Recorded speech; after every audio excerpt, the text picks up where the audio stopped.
Hi, everybody. My name's Justin. I'm a teacher and a teacher trainer in London in the Wimbledon School of English. I started teaching English about 11 years ago. I did my CELTA.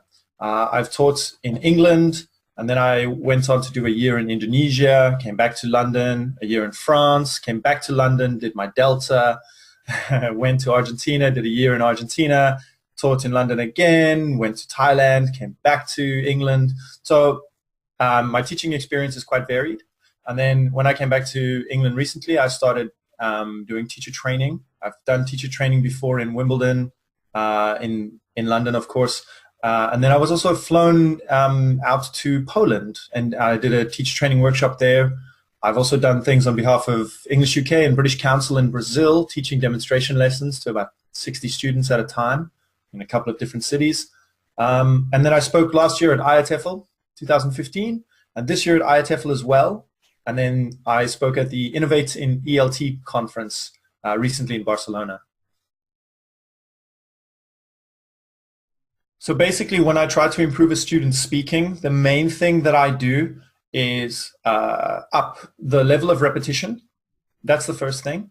I think a lot of students think if they understand, then they'll be able to use it. But there are several metacognitive processes that are going on. For example, memory recall, sentence construction, sentence adaptation according to the context, etc. And these types of things take a lot of practice. And this is why we need to focus on speaking as a skill to proceduralize the knowledge rather than just have that knowledge. So it's not like history where we need information. We don't necessarily do anything with that information except for pull it out.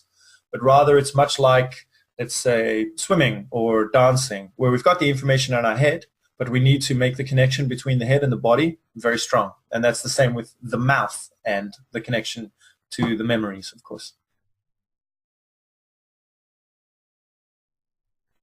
So I focus a lot on automaticity, and the reason for this is basically because when a student is asked what do they want to improve the most, speaking is number one.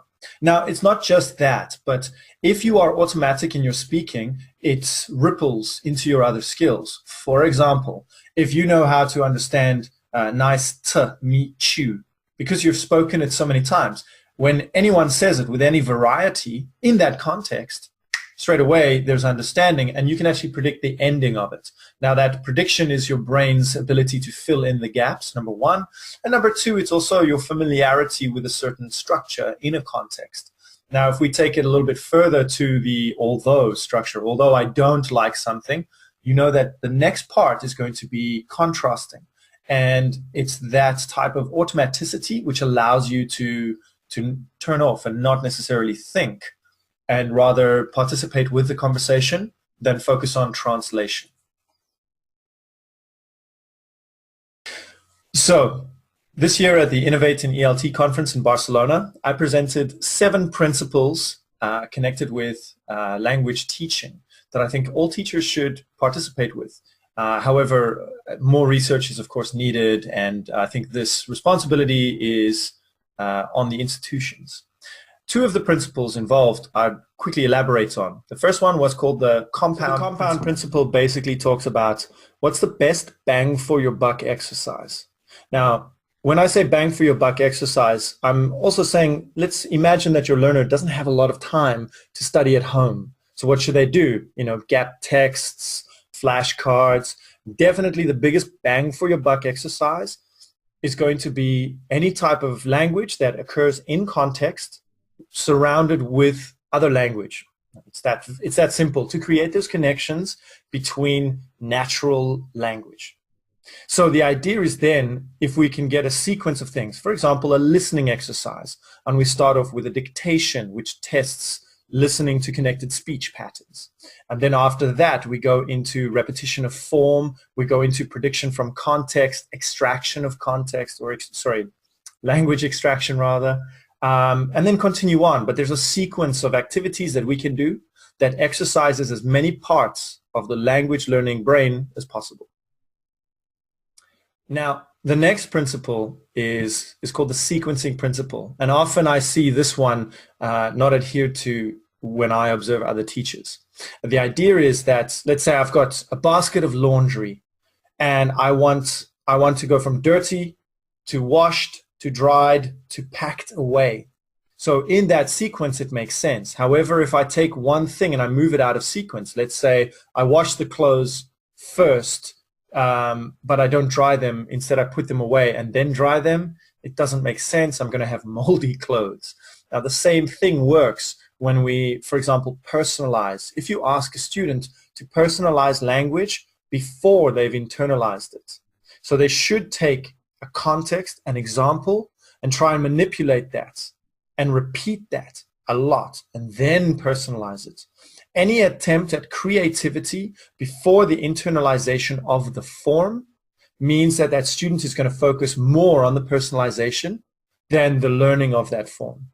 So the idea, again, it's like the laundry. You've got an A, B, C, D kind of process, and that goes to, fine, understanding, memorization of form, memorization of meaning, memorization of context. And of course, the brain will start to do this really together and simultaneously as you go faster. But isolating it is always a good idea. And then after that, what do you have then? The repetition, a spoken repetition, a written repetition. And then after that, you can talk about personalization. And then you can also discuss extensions, varieties, interesting manipulations, popular manipulations maybe. Cool. So any teacher who would like to adapt some of my principles and my techniques, I would recommend that step one is going to be focusing on a sentence. Never, ever give your learners a word or a phrase out of context. It's that simple. So if you do this already, that means that you're teaching your learners sentences. Now, maybe the sentence is a bit strange because it's for a specific context. Let's say the mountain lion. They learn that context. That's not a problem. But then after that, they can personalize it and take that form according to what you suggest and use it for their own contexts. So it's this idea of studying something in context and being able to pull it out automatically. If you already do this, my recommendation then is simple. It's learn how to drill a phrase in the class with a lot of students many times. So play with your drilling and your classroom manipulation techniques. Make them stand up and sit down when they drill. Make them drill slower and faster, louder and a little bit more quiet. And play with these different strategies so that your learners don't roll their eyes and yawn when you ask them to drill, but rather they're happy to do it because they understand that you're doing the hard work in class so they don't have to do it at home. So those are my pieces of advice if you want to start out using any of my techniques. Thank you very much, and happy studies, happy teaching.